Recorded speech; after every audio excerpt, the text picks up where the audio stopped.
Bismillahirrahmanirrahim. Assalamualaikum warahmatullahi wabarakatuh. Pada kesempatan kali ini kita akan belajar bagaimana menganalisis sebuah soal. Saya sudah memberikan beberapa soal yang memang sengaja dibuat susah soalnya. Kalau belajar itu dari susah dulu, jadi kalau ujian itu akan mudah. Saya percaya dan saya yakin soal di uji atau seleksi P3K itu soalnya lebih mudah dari soal-soal yang saya berikan ini. Saya yakin itu. Menurut tahun kemarin ya, kita mengacu tahun kemarin. Karena saya udah berapa tahun ya, 4 tahun jadi reviewer nasional, saya sedikit paham bagaimana sulitnya soalnya.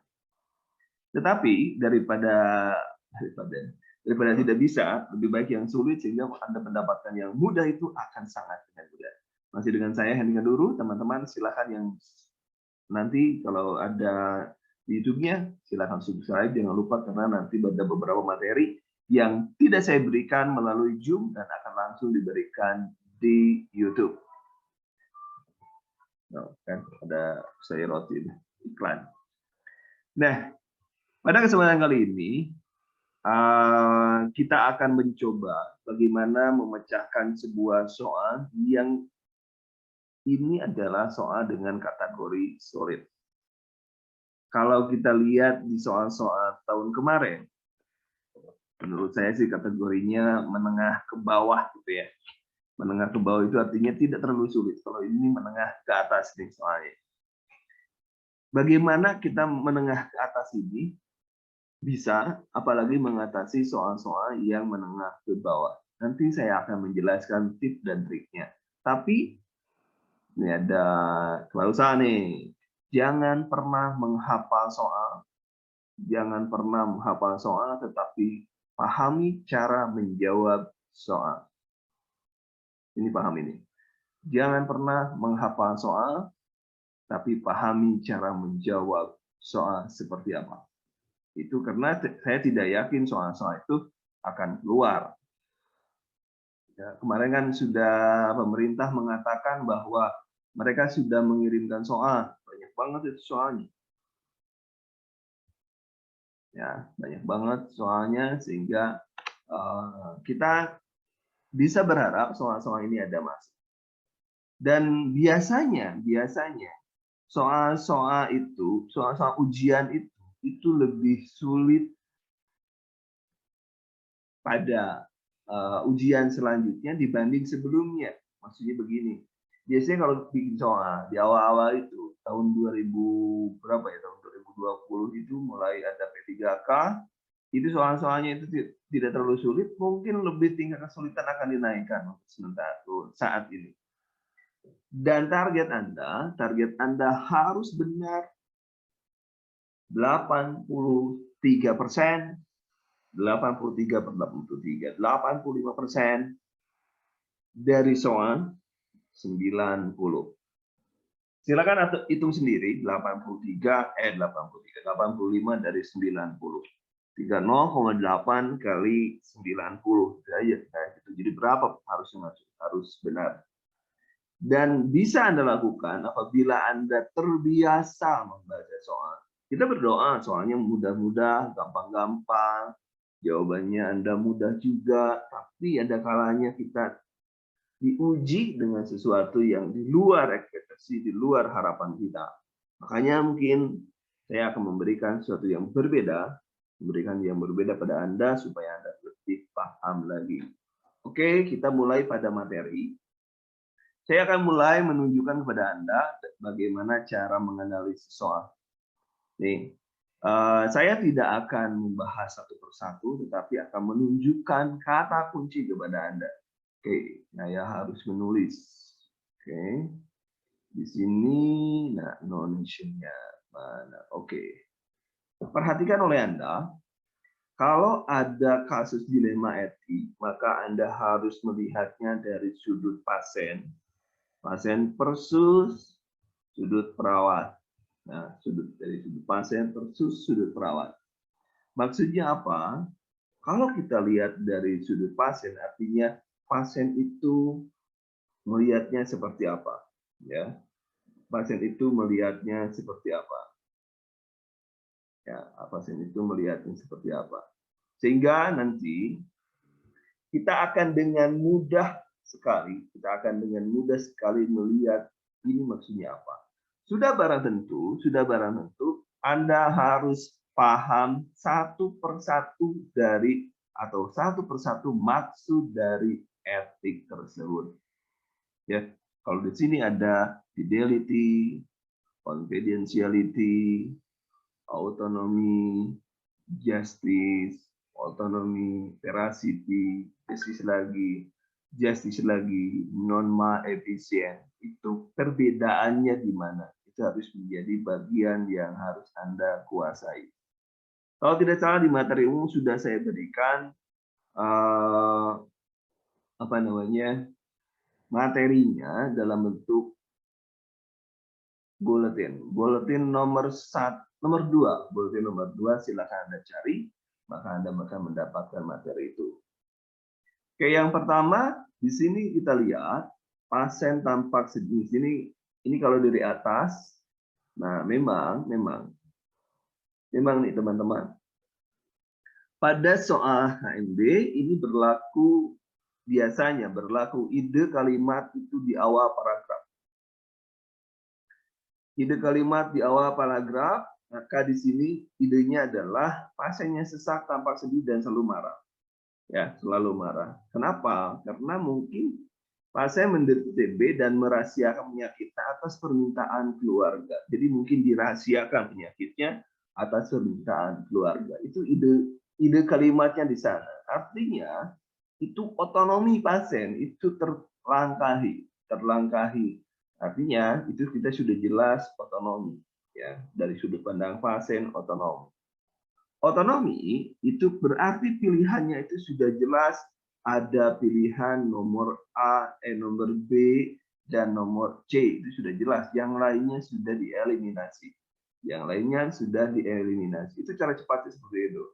Kemudian ya udah, perawat di sini tidak jujur. Maka tidak jujur ini adalah veracity. Dari mana kita lihat perawat tidak jujur? Perawat pun menjawab tidak ada penyakit ya yang serius, itu tidak jujur. Kemudian yang kedua, jadi jawabannya adalah C ya. Yang kedua, kita lihat. Kembali saya tekankan kepada Anda bahwa 90%, saya bilang sekali lagi ditegaskan pada Anda, 90% masalah itu bisa kita dapatkan langsung dari keluhan. Oke? Langsung dari keluhan. Perhatikan cara menjawab ini. Pasiennya sesak, keluhannya sesak.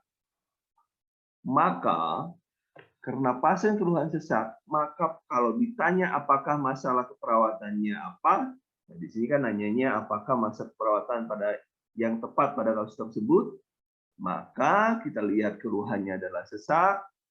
Oh ya, sebelumnya saya menjelaskan, karena ini sebenarnya sudah dijelaskan sebelumnya, bahwa kalau Anda membaca sebuah soal, maka baca dulu dari pertanyaannya, apakah pertanyaannya, kemudian kasusnya, baru kemudian pilihan jawaban. Jadi kita bacanya, apakah masalah keperawatan yang tepat pada kasus tersebut, maka kita akan melihat, oh ternyata adalah yang ditanyakan adalah masalahnya. Maka masalah itu dari mana? 90% masalah itu dari keluhan utama. 90%. Di sini pasiennya itu keluhannya sesak. Maka kita dengan langsung tanpa harus menunggu lama, kita akan melihat di sini. Akan mengeliminasi yang tidak ada kaitannya dengan sesak adalah A, kemudian intoleransi aktivitas dan kelelahan. Ini tidak ada kaitannya dengan sesak. Maka yang ada kaitannya hanya dua. Keefektifan jalan napas, bersihan jalan napas, dan pola napas. Saya sudah membagikan materi kunci kepada Anda. Jika ada suara rohing, maka itu menunjukkan bersihan jalan napas. Berarti pilihannya adalah B dong jawabannya. Jadi itu tidak lebih dari 1 menit dalam menjawab. Oh, cari dulu. Apakah masalah perawatannya? Oh, yang ditanya adalah masalah perawatannya. Kemudian kita cek keluhannya apa? Oh, sesak. Sudah dicari yang berhubungan dengan sesak. Ternyata ada 2, maka cari kata kunci yang membedakan berjalan napas dan pola napas. Nomor 2, jelas teman-teman, saya bukan langsung diskusi untuk nomor 2. Langsung diskusi untuk nomor 2. Nah, karena kita kasusnya akan sama. Kasusnya akan sama dengan menggunakan pola yang sama. Kita tentukan dulu, tanya dulu, cari dulu pertanyaannya, kemudian keluarnya apa, kita tentukan di eksekusi tanpa harus membaca soal panjang-panjang. Oke. Mana sih adik yang di sini? Nah, yang sekali lagi, yang teman-teman tolong dimatiin dong. Sudah ada berapa Bang Kan?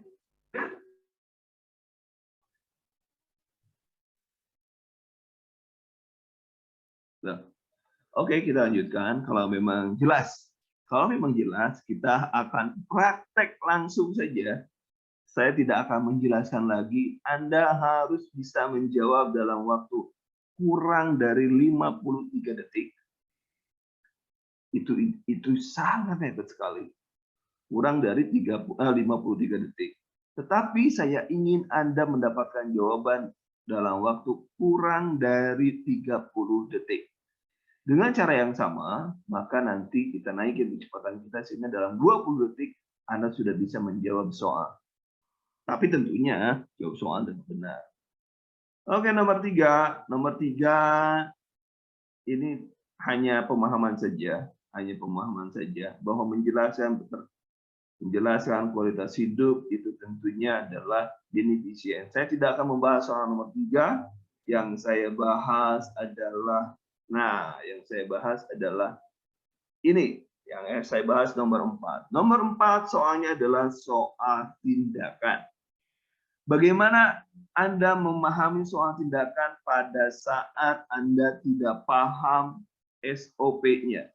Maka gunakan logika. Gunakan logika saja. Bagaimana cara menggunakan logika?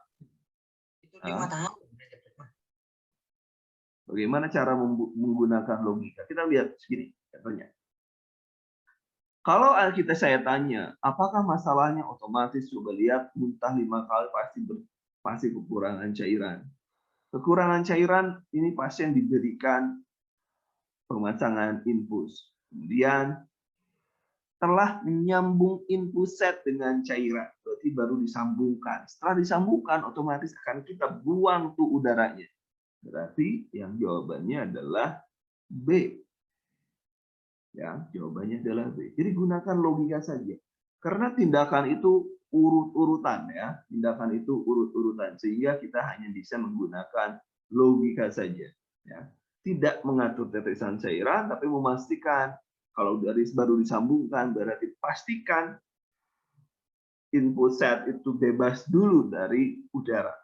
Kan baru setelah menyambungkan infuset dengan cairan. Judulnya kan? Gitu. Oke. Itu dengan menggunakan logika Anda bisa menjawab soal tersebut. Kemudian kita lanjut ke soal nomor 5. Oke. Nah, kalau nih saya kembali kepada kata kunci. Kalau ada skala nyeri lebih besar dari 6, ini ada skala nyeri lebih besar dari 6, maka tindakannya adalah medikamentosa. Medikamentosa atau pemberian obat. Tindakan keperawatan hanya bisa dilakukan dari 6 ke bawah. Ya. Karena di sini mengeluh nyeri, maka tindakan perawatan utama dari nyeri 8 adalah kolaborasi pemberian analgetik. Itu kuncinya. Saya sudah memberikan kata kunci itu di buku materi kunci. Itu Anda tinggal buka, Pahami itu, kalau sekalian ini masalahnya ini, kalau lebih dari ini masalahnya ini, kalau ini seperti ini, itu sudah saya berikan di materi kunci. Coba cek di materi umum. Kalau belum, nanti saya berikan linknya kembali setelah selesai ini. Oke, saya tidak akan membahas itu. Yang pasti saya akan menjelaskan kata kunci yang mudah bagi Anda. Oke, di sini. Nah, di sini. Terputus ya nomor 6. Oke, coba. Saya ingin nanya nomor 6 ini kepada Anda. Apa masalahnya kira-kira? Masalahnya apa nomor 6? Silakan. Dari keluhan utama, lihat. Masalahnya apa?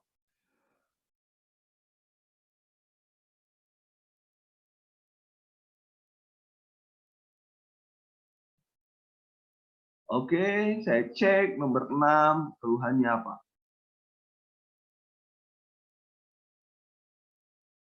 Nah, ini gini.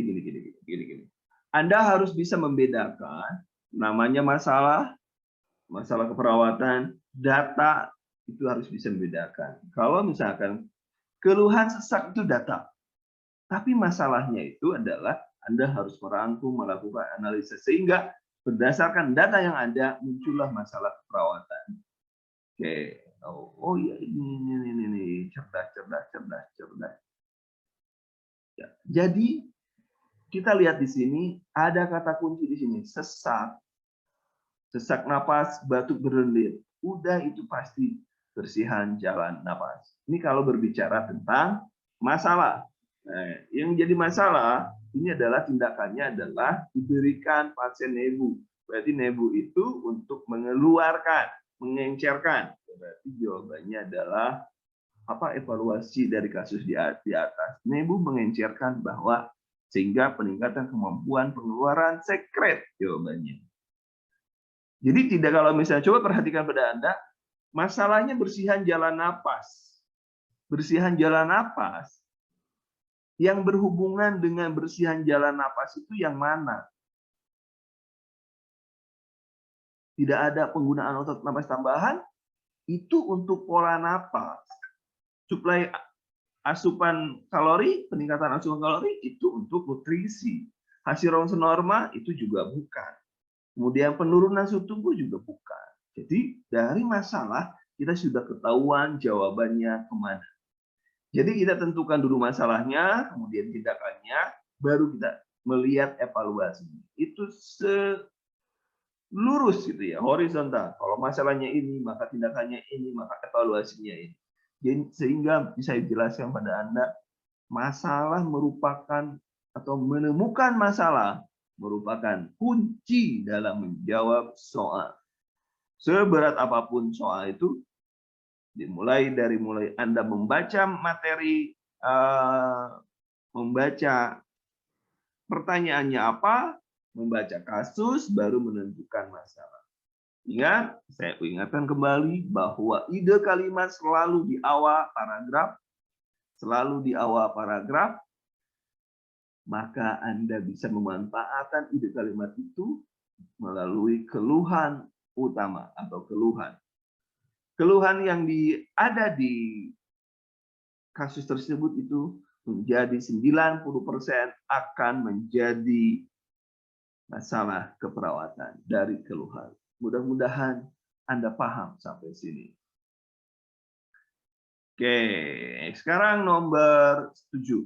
Nah, kadang-kadang juga di ujian, kadang-kadang kita diminta pemeriksaan yang spesifik, pemeriksaan yang khusus, pemeriksaan yang paling dominan dilakukan pada pasien-pasien dengan keluhan tertentu. Contoh, apendisitis, maka tindakan yang khasnya adalah titik McBurney, penekanan, nyeri tekan, nyeri lepas di titik McBurney. Kemudian kalau BPH, benigna progresif hiperplasi, itu ditentukan pemeriksaan fisiknya, yaitu dengan colok dubur. Maka kalau kita lihat tanda-tandanya 66 tahun dirawat keluhan sulit buang air kecil, hasil pengkajian pasien mengatakan urinnya keluar menetes, dan tidak puas BAK, nah itu berarti kita sudah mengarah ke BPH, maka keluhan atau pemeriksaan yang khasnya adalah colok dubur. Ya, jadi jawaban nomor 7 adalah A. Oke. Nah, kita ketemu lagi dengan soal yang saya bilang tadi. Gunakan dengan menggunakan formulasi yang tadi saya berikan. Ingat, baca dulu pertanyaan, baca kasus, pilih jawaban. Baca pertanyaannya, baca kasus, pilih jawaban. Maka kita akan melihat. Sekarang yang akan kita lihat adalah apakah masalah keperawatan kasus utama di atas. Berarti yang dicari adalah masalah keperawatannya. Masalah keperawatan itu muncul itu dari keluhan utama. Di sini kita baca, seorang perempuan berusia 56 tahun dirawat di internat dengan diare 8 kali sehari. Kita sudah bisa menyatakan kalau 8 kali sehari artinya pasti kebutuhan cairan ini. Ini arahnya kebutuhan cairan. Ya, kebutuhan cairan. Nggak usah dibaca ke bawah. No. Kita sudah ketahuan nih. Tapi kalau kita mau baca mukosa kering, edema anasarka, anoreksia. Nah, ini sebuah orang pasien dengan gangguan ya keseimbangan cairan dan elektrolit. Sudah saya jelaskan malah ya. Tapi mencret itu kan. Ini jadi masalah ini. Orang yang susah minum nggak boleh minum mencret. Ini urium kreatininnya. Ya. Dan saya ulangi berkali-kali. Dan di P3K berbeda dengan di UKOM. Di UKOM itu tidak akan pernah bertanya tentang berapa nilai normal sebuah hasil lab. Tidak akan ditanya. Tapi kalau di P3K ditanya, kemarin muncul natrium serum berapa, klorida serum berapa, dan lain sebagainya. Yang sifatnya laboratorium rutin yang biasa dikerjakan kalau ada pasien-pasien yang dirawat di rumah sakit atau di puskesmas, itulah yang harus Anda pahami. Saya nggak bilang Anda harus hafalkan, tapi pahami artinya lebih daripada menghafal. Nah, ini kalau kita lihat di sini, coba dengan menggunakan jurus yang telah saya berikan tadi, jurusnya. Kayak silat aja. Apakah masalah keperawatan pada kasus tersebut? Nah, ini kita udah kelihatan nih, ini diare nih. Diare pasti dengan masalahnya cairan. Yang berhubungan dengan cairan yang mana? Nyeri akut kagak ada. Resiko infeksi. Ini sudah infeksi, bukan lagi resiko. Kemudian ketidakmanajemen pengobatan. Ini pasiennya kita tidak tahu nih. Kalau hipertensi ya kita tidak terkontrol, oke, itu manajemen pengobatan tidak bermasalah. Tapi di sini gangguan nutrisi juga tidak ada yang jadi lebih kuat daripada kurang cairan. Jadi kita langsung diare simbangan cairan. Selesai. Tidak lebih dari 1 menit dalam menjawab. Oke. Mudah-mudahan jelas apa menjawab. Nah, gitu dong. Ya, menjawabnya seperti itu. Nah, ini juga kekuatan otot selalu keluar. Saya ingatkan kembali lagi bahwa ini selalu keluar. Jawabannya apa untuk Anda? Nomor 99. Ini hafalan. Mengangkat tangan. Pasien mampu mengangkat tangan namun tidak mampu menahan gravitasi. Jadi jawabannya adalah kekuatan ototnya berapa? Ayo, please. 9 berapa? 9 apa jawabannya? Selalu ada. Saya bilang selalu ada itu soal-soal. Selalu ada.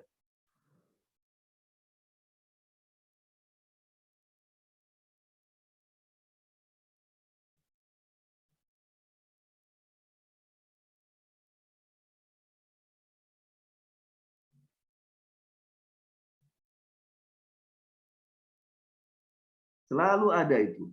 Jawabannya apa? Saya lihat ini. Saya lihat. Aduh, kita lihat jawabannya. Ini apa ini? Wah, ini nanti kita nih jawabannya ada yang A, ada yang B, ada yang C, ada yang D, ada yang nggak ada ya, kasihan, nggak ada yang milih. Ini gimana nih persiapannya nih? Saya dari mulai kemarin sudah bilang pada Anda, hafalin, pahami. Inilah fungsinya seorang coach. Berteriak-teriak, come on, guys. Ayo, belajar. Ini kekuatan otot selalu. Dengan GCS itu selalu keluar. Saya pastikan GCS selalu keluar. Kekuatan otot selalu keluar. Pahami. Jawabannya yang salah adalah yang salah di jawabannya. Ayo. Yang lain. Ya. Jawaban yang benar adalah B. Nanti kalau nanya kenapa jadi B, nanti itu sudah kekuatan otot sudah diberikan belum? Kalau belum, nanti saya berikan. Ada di materi umum itu. Oke, lanjutkan dah. Oke. Nah, ingat kembali kata kunci. Keluhan, nyeri dada, skala 8. Otomatis masalahnya nyeri akut. Dah, selesai. Nomor 10. Kacau ya. Nomor 10, jawabannya udah nyeri dada skala 8. Makanya udah langsung A jawaban. Gak usah mikir banyak-banyak. Sayang waktu. Keluhannya nyeri, skalanya 8, berat tuh. Berarti A. Ingat, dalam nyeri ada Monaco, morfin, oksigen. Morfin kenapa? Ya morfin karena nyeri. Miovarintal itu karena nyeri, Monaco. Nah, saya tulis dulu, takut ada orang yang pasti maksud Monaco itu apa. Jangan-jangan nanti negara namanya. Monaco. Nah, Monaco. M-nya itu dari morfin, O-nya oksigen, N-nya itu nitrat ya, nitrat. A-nya itu aspirin, C-nya adalah clopidogrel. Masih ada yang ingat? Masih dong. Karena di sini 8, skala nyerinya adalah 8, maka jawabannya otomatis nyeri. Ya, nyeri jawabannya. Ternyata mudah ya. Mudah kalau tahu caranya, cara menjawabnya itu mudah banget soalnya. Oke, ini coba ya dicari masalah lagi. Perhatikan di sini keluhan nyeri skala 7. Maka jawabannya apa? Nyeri. Udah, ngapain lagi? Udah, nggak usah pusing-pusing. Jawabnya seperti itu. Ini yang soal sulit menurut orang-orang. Soal sulit menurut orang-orang, tapi dengan cara demikian, insya Allah ini mudah. Oke, nomor 12. Cepat juga kita ternyata jawabnya. Kalau sama-sama.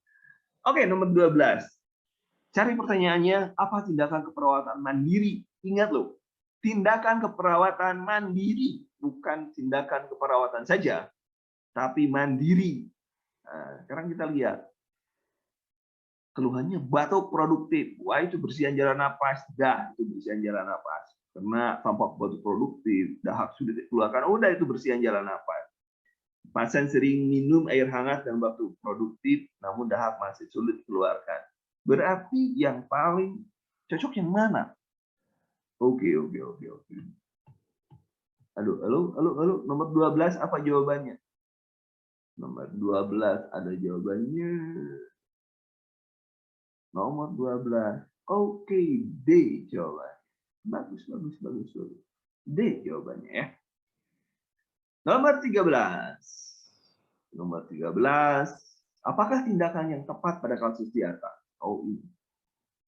Ingat, pasiennya terdengar suara ronhi. Pasiennya penurunan kesadaran. Ronhi, penurunan kesadaran. Pasien penurunan kesadaran itu bisa pasien Ini bisa nggak pasien apa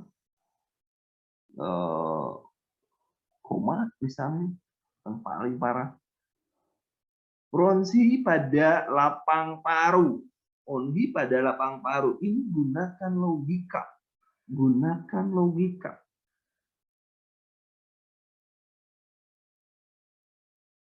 Ya orangnya juga penurunan kesadaran, masa disuruh diajarin cara batuk efektif. Ini logika, ini logika. Logika, ini gunakan logika nomor 12.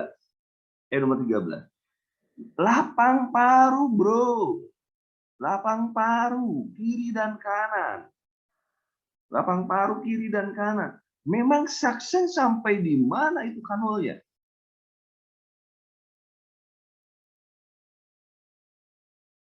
Success sampai di mana kanalnya? Itu logika. Kita bermain logika.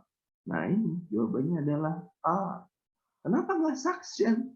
Karena suction itu hanya sampai tenggorokan saja, nggak sampai lapang paru gitu loh. Itu logikanya. Itu logikanya. Oke, dilanjut suction ya. Suction.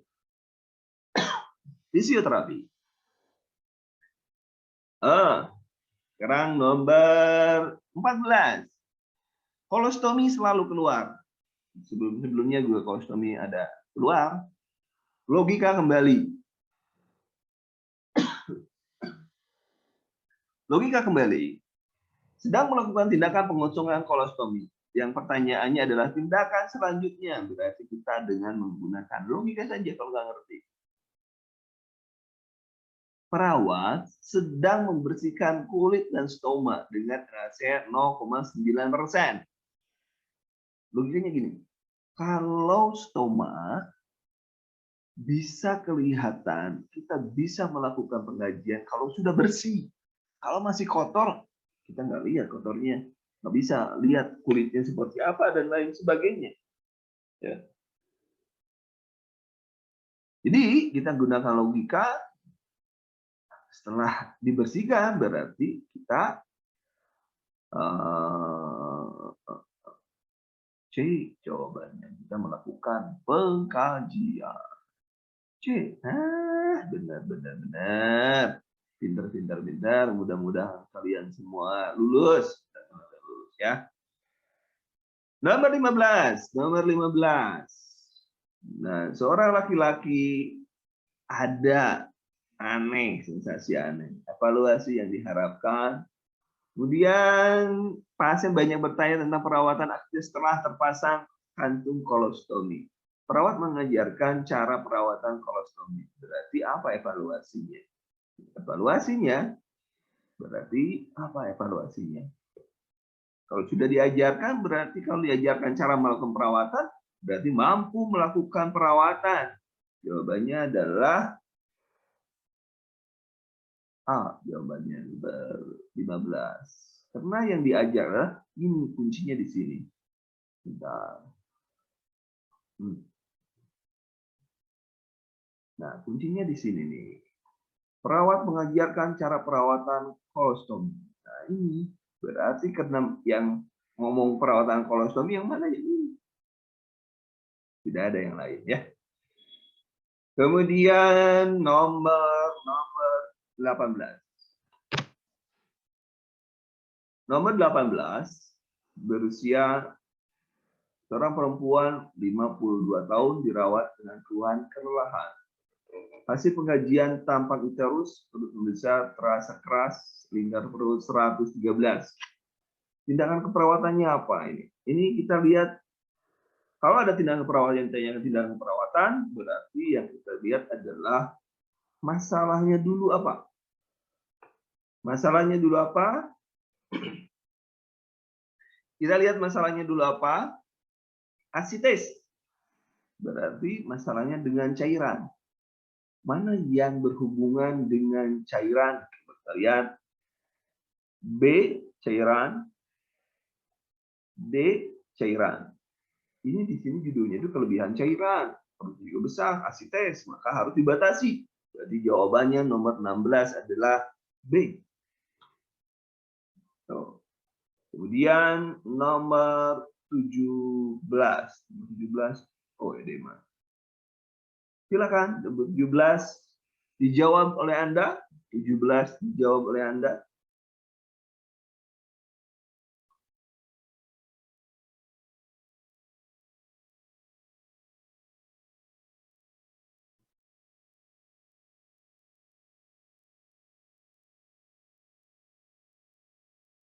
Jawabannya apa? Nomor 17.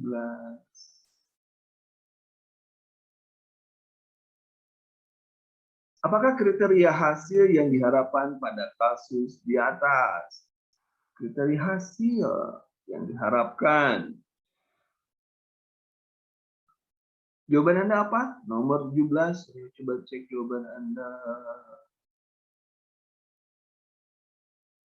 Oh, Anda luar biasa, luar biasa. Teman-teman, di sini ada kunci di sini. Ada kunci di sini. Target kita dalam memberikan perawatan itu, pasien dikatakan stabil apabila saturasinya lebih dari 94%, kemudian urin lebih dari 0,5 kali per berat BB per jam. Kemudian TD, tekanan darah sistole lebih dari 90. Itu targetnya. Ya, targetnya seperti itu. Kalau pasiennya seperti ini, maka pasien bisa dipindahkan dari ruang IGD ke ruang perawatan. Ya. Karena pasiennya di sini masih dalam keadaan gawat darurat, di mana opsinya adalah 88%, maka jawabannya adalah saturasi. Ahmad, jangan coret-coret ya. Nah, coba sini deh. Jawabannya B, Ahmad Yasin, coret-coret mulu. Oke, kita lanjutkan, teman-teman. Kita lanjutkan. Silakan nomor 18.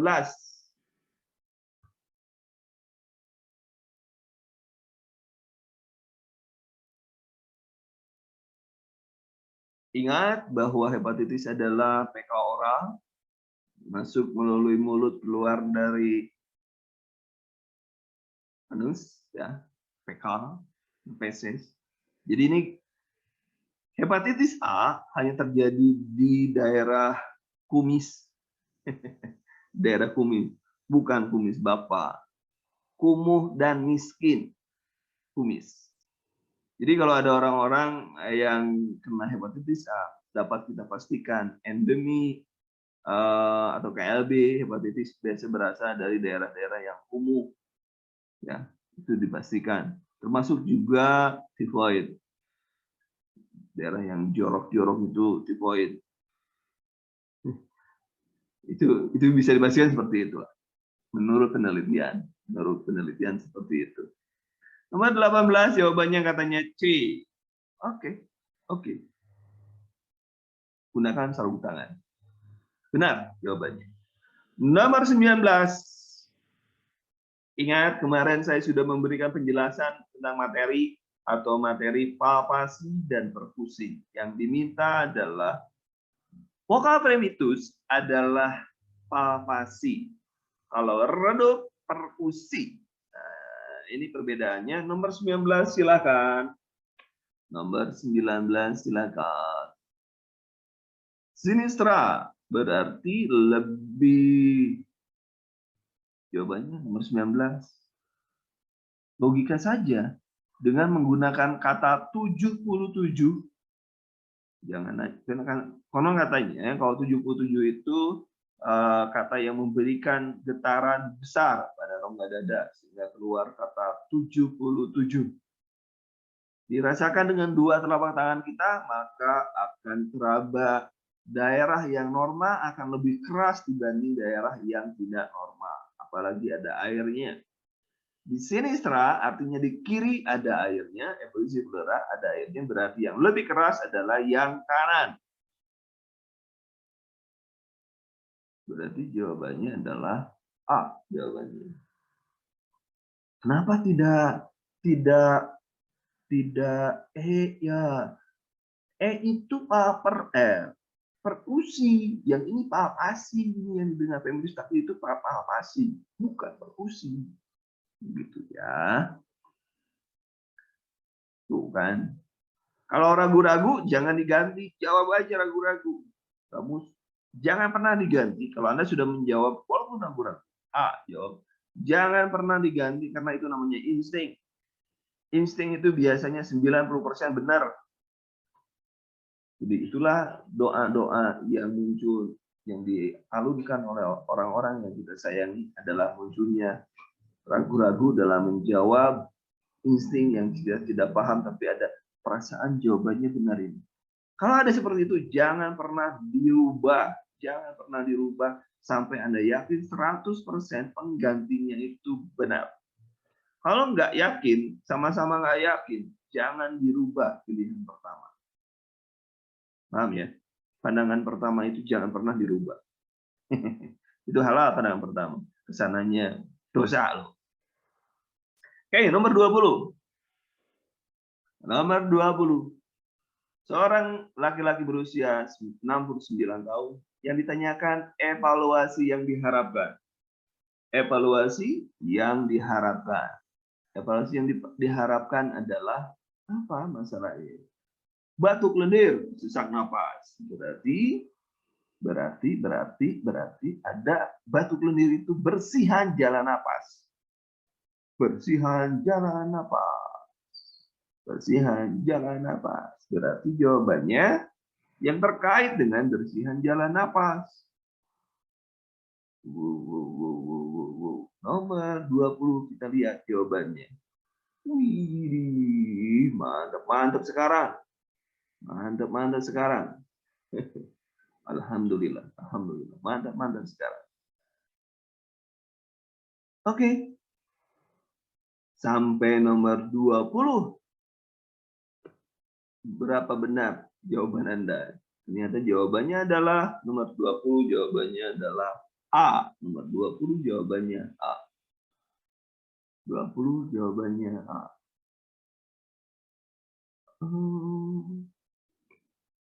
Mudah-mudahan dari sini, wih mantap 18. Wih mantap. Ya sih, mantap. Terus belajar, jangan pernah puas ya. 18 artinya 90%. 90%. Sudah melewati 85%. Ya. Pertahankan dan tingkatkan. Oke. Teman-teman, sampai di sini dulu untuk Zoom kali ini. Zoom kali ini sampai dengan nomor 20. Ada 10 soal buat PR buat Anda untuk latihan diskusi di grup.